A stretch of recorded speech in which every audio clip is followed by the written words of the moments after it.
Join me today as we dive into the 1960s, looking at the biggest and best actors and actresses of science fiction and fantasy. How many of these will you actually know? I think quite a few.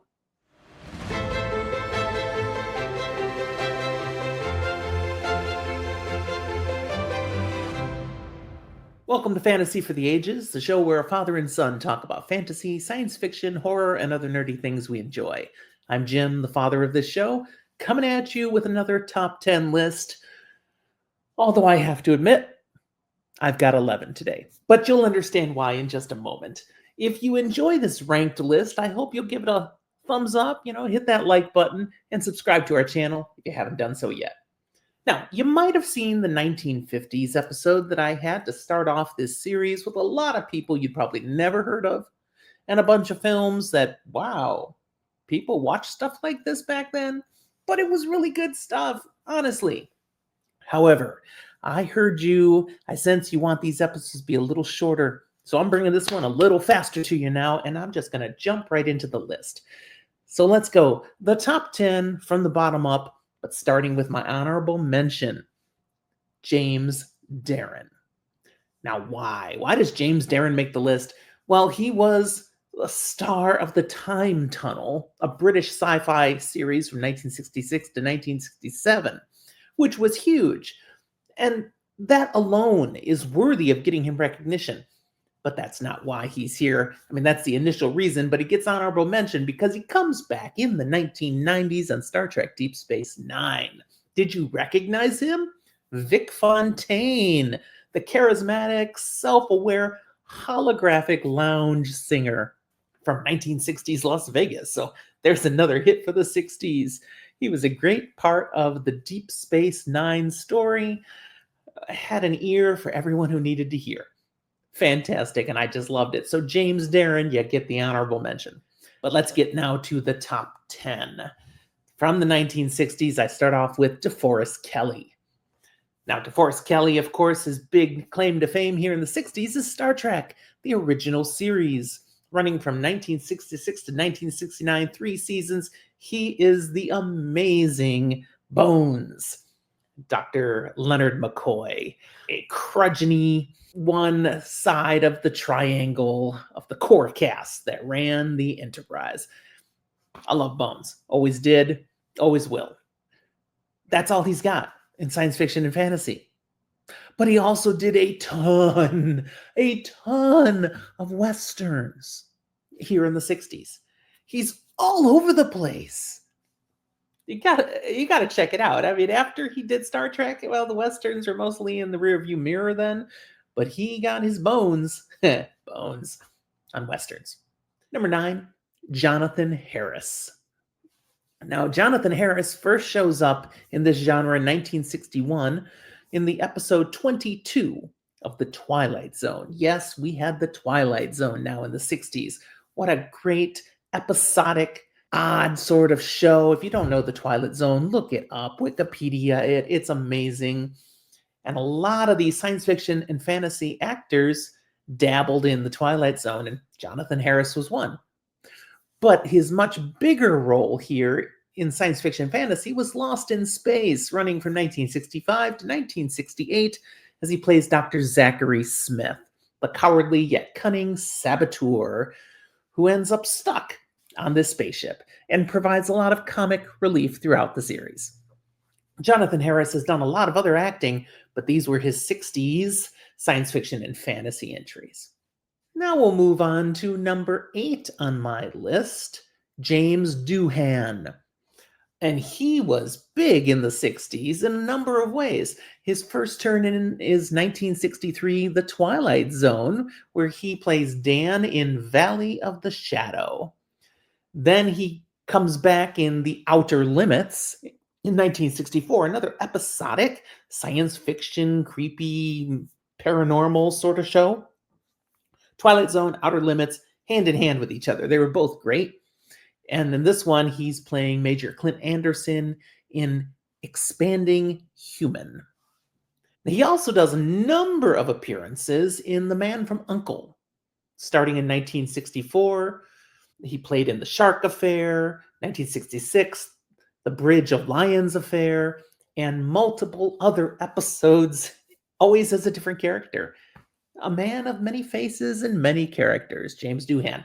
But when we get to the late 60s, Star Trek, of course. This is Montgomery Scott. Scotty, the brilliant and fiercely loyal chief engineer of the Enterprise, known for many of his wonderful catchphrases, such as, I'm giving her all she's got cotton. And of course, saying it's going to take 2 hours when he only needs 2 minutes. That's something, you should kind of learn for overestimate and then end up over delivering. For number 7, I bring to you Guy Williams. His first appearance in the 60s is as Captain Sinbad in the movie Captain Sinbad. This is that legendary sailor who embarks on a daring quest filled with magic, monsters, and treachery. A good turn in, and it fell in well with a role he played already back in the 50s. Another swashbuckling, daring sort of role. He played Zorro in an early turn in there. But the really recognizable thing in this genre for Guy Williams in the 60s is Lost in Space. Running from 65 to 68, he's Professor John Robinson, the head of the Robinson family that's literally lost in space. Great show. I enjoyed watching reruns as a kid. For number 6, I'm bringing you Roddy McDowall. Please tell me you know who Roddy McDowall is. He's all over the place in the 60s and continuing well into the 70s. But just for the 1960s, here's some of his appearances. The Twilight Zone again. He plays Sam Conrad in People Are Alike All Over. In 1966, he's on the Batman TV show. Just Batman, which was campy and corny, and I enjoyed it. He played one of these mastermind criminals, Bookworm. I believe just 2 appearances where everything he did, all the crime he tried to do, was book-themed. I mean, come on. We should love a book-themed character, right? In 1967, he appears on The Invaders, a British science fiction alien invasion type show that was very episodic as well. So he was playing Lloyd Lindstrom in The Experiment, a one-time episode. In 1968, his biggest hit for me in the 60s, Planet of the Apes. He plays Cornelius, the curious and intelligent archaeologist who's also an ape. He's in the ape civilization, so you never see Roddy McDowall's face, but you can hear him. He delivers a great performance. The final one for the 60s for Roddy McDowall is Journey to the Unknown in 1969. He's in the particular episode The Killing Bottle, playing a character called Raleigh Verdue. A lot of these actors would be on various different TV shows just for one or a few episodes, and this one episode, Roddy McDowall. Let's go on to number 5, which is a repeat from last decade, Whit Bissell. Whit was fairly well down the list. I believe he was number 10 last time. He's all the way up to number 5 here, and has lots of appearances in the 60s. We start out in 1960 with The Time Machine, where he plays Walter Kemp, a skeptical friend of the time traveler who's the focus of this movie, which of course is based on the H.G. Wells novel. 1963, we see him in The Outer Limits. Again, one of those episodic, supernatural, alien, sci-fi shows. He's playing Dr. Richard Jardine in The Human Factor. In 1966, he has a one-off appearance in I Dream of Jeannie, which was a wonderful, humorous, fantastical sitcom. He plays Horace Sedgwick in Fastest Gun in the East, where the main character is transported back in time to the Old West. 1966 and 67, Whit Bissell appears on that show, The Time Tunnel, which I referenced all the way back with our honorable mention guy. He was General Hayward Kirk here, the no-nonsense commander who oversees this top-secret government program that ends up hurtling 2 scientists back through time. One more appearance here in the 60s, and this is a great one, very memorable. In 1967, he was on an episode of Star Trek, the original series, the famous The Trouble with Tribbles. where he plays Luri, the space station official, who's struggling to maintain order during this infestation of tribbles. Lots of fun things for Whit Bissell, and really packs it in the 60s. Number 4, Barbara Eden.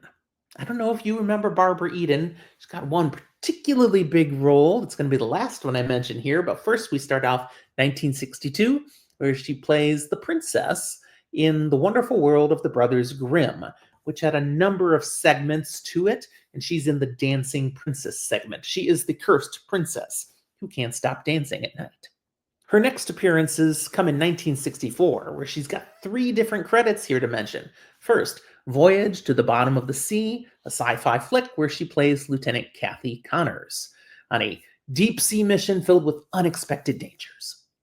Then we've got Seven Faces of Dr. Lau, where she plays Angela Benedict, a reserved, small-town librarian who has her perspective on life and love transformed through a very mysterious and mystical experience. And then we've got The Brass Bottle. In 1964, she plays Sylvia Kenton in this fantasy comedy. She's an engaged young woman, and the whole thing gets thrown into turmoil when a genie gets discovered. Ironically, then, we get to her biggest role of the 60s, where she is one of the starring characters in I Dream of Jeannie, a very popular TV show that ran from 1965 to 1970. And she's playing Jeannie, this mischievous and beautiful 2,000-year-old genie, freed from her bottle, very thankful to the astronaut who did it, and tries to grant his every wish out of gratitude. And it keeps going chaotically wrong. I really enjoyed watching reruns of I Dream of Jeannie.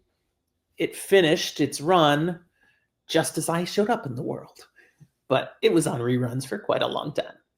Number 3, we're getting high on the 60s now, and I bring to you Martin Landau. Now, he's got a number of different significant performances here. The first one is from The Twilight Zone, in 1961 episode. He plays Jarro in Mr. Denton on Doomsday. Then in 1963, he's on an episode of The Outer Limits as Andro in The Man Who Was Never Born. He's back on The Outer Limits the next year as Trent in The Bellerose Shield. But his biggest impact in the 60s is Mission Impossible, where he plays Roland Hand. 1966 to 69, he's a master of disguise and deception, and is part of the core group of characters on the Mission Impossible squad. If you've only heard of the Tom Cruise movies, it was based on a much earlier TV series from the 60s that was quite awesome. But there's one more I want to throw on here. It's not from the 60s, but it's perhaps his biggest sci-fi credit. I'm not going to have him anywhere else, but I'll throw in Space 1999, which was a successful show from 1975 to 1977. If you've never heard of it, you might want to check it out. He's Commander John Koenig, the leading role of the show. And it was pretty good. It's British, but go check it out, and I think you'll find what you like. 2 left. And you've got to be going, Jim, where are those ones that I really know from the 60s? Yeah, here they come. Number 2 is Leonard Nimoy. Okay, we've got a number of key roles in the 60s here for him, some that you may not realize. He has The Twilight Zone, 1961. He is in the role of Hanson on A Quality of Mercy. In 1964, he's on The Outer Limits. All these guys seem to do these shows, and he plays Judson Ellis in I, Robot. Then in 1964, he has a guest spot on The Man from U.N.C.L.E., playing Vladek in The Project Striggs Affair. His biggest claim to fame, of course, everyone knows Leonard Nimoy because of Star Trek, and again, he's playing from 1966 to 1969, Spock, the half-human, half-Vulcan science officer. And one of those top 3 characters of the show, and will go on to play Spock the rest of his life, on and off many different times. But there's one more thing from the 60s for Leonard Nimoy, and that's he also has a regular and long-lasting role, recurring role in Mission Impossible. His role stretching from 1969 to 1971 as Paris. Again, a master of disguise and deception. He kind of has the same sort of role as Martin Landau did. And if you were catching that, Martin Landau played from 1966 to 1969. Different character, but same kind of fit on the team is Leonard Nimoy's role from 69 to 71. So there you go. Leonard Nimoy, a very strong number 2. But number 1, you probably guessed it, based on full impact on the genre and so many different appearances and so many things, is William Shatner. He's got 2 different Twilight Zone appearances here in the 60s. In 1960, he plays Don Carter in Nick of Time. And in 1963, he plays Bob Wilson in Nightmare at 20,000 Feet, which was so good, it gets remade a couple different times. What a great episode. Then we've got him showing up in 1964 on The Outer Limits as Major Roger Brothers in Cold Hands, Warm Heart. Also in 1964, he plays in The Man from U.N.C.L.E. on an episode as Michael Donfield. Get this, he's in the Project Striggs Affair. So he's playing in the same episode as Leonard Nimoy.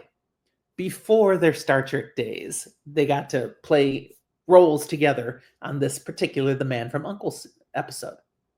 In 1966, he plays the role of Mark in the movie Incubus, which is an interesting one. Not sci-fi. A wounded soldier seeks refuge in a mysterious village, unaware that he's become the target of a demonic seductress intent on claiming his soul. We don't have many things like that in the 60s yet, but William Shatner bringing us something like that. The guy, he's got some diversity in his background. But of course, let's get to the big one. Star Trek 1966-1969, where he plays Captain James T. Kirk, the bold and charismatic captain of the Starship Enterprise, and changed the science fiction landscape forever. All right, there's my top 10 people. What do you think of today's list? Did I miss anyone that you love from the 1960s? Put them down in the comments. Do you disagree with the order? Or do you just want to give me an attaboy for loving this list? Whatever your thoughts, I'd love to see them and I will respond. And look down in the show notes for all the ways you can connect with Zach and I, our social media links, our Discord server. There's an invitation to join us there, even our email. Thanks for watching. We'll talk to you next time.